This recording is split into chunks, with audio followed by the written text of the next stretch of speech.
there's a gallery owner who's commenting about your work, and she says, there's a line in the contemporary art world.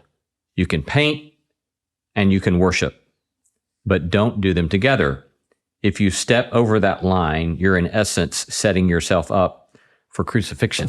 So talk to us about this division and how you're trying to refuse to accept that dichotomy.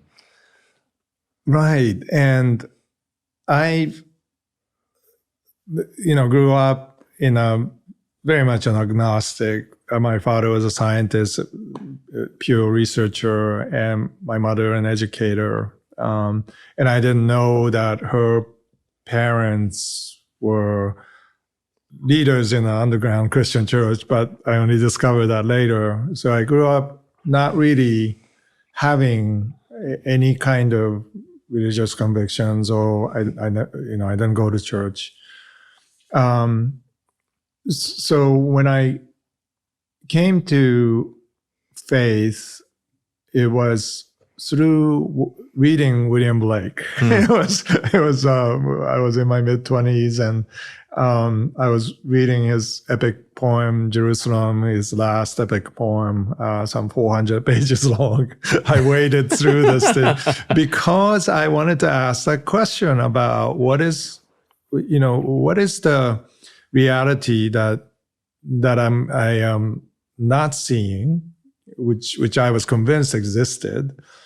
But, and artists are always hinting at that, whether religious artists or not, they're always hinting at this, either in denial of that or acceptance of that. So artists like Gorky or Rothko dived right in, right? So they knew that the weight of the invisible realities were propelling them to do their work.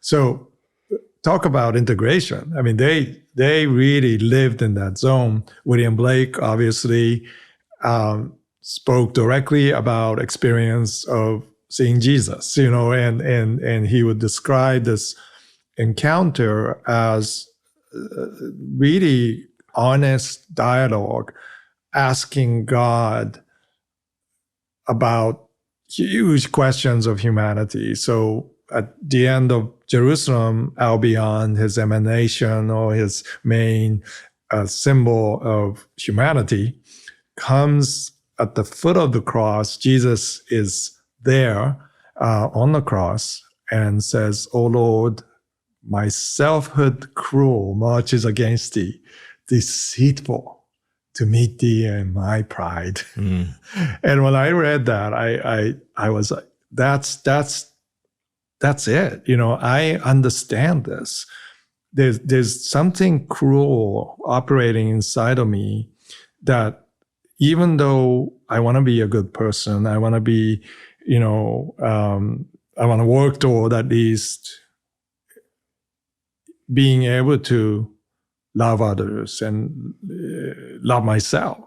But there's something mitigating against that,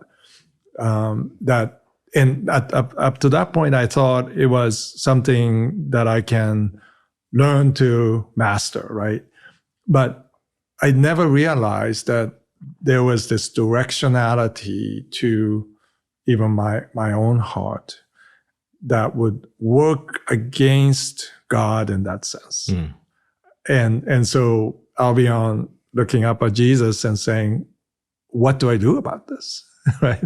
And Jesus answers from the cross, says, Albion, fear not, unless I die, thou cannot live. But if I die, thou should arise with me. And he asks this question. He says, wouldst thou love one who never died for thee, or ever love one who has not died for thee? It is in essence this way of understanding sacrifice is what Jesus did on the cross. The cross was to give himself so that he defined what love was. That love is sacrifice. That love will liberate us from that bondage that we find ourselves, being toward others, cruel toward ourselves. And when I read that, I felt something click in me that, because since childhood, whenever I'm painting, I experience this flow, and I would tell my mom about it. I had this experience of something going through me. I knew it wasn't mine. I knew I didn't own that. I knew it was a gift, but I thought everybody had that experience.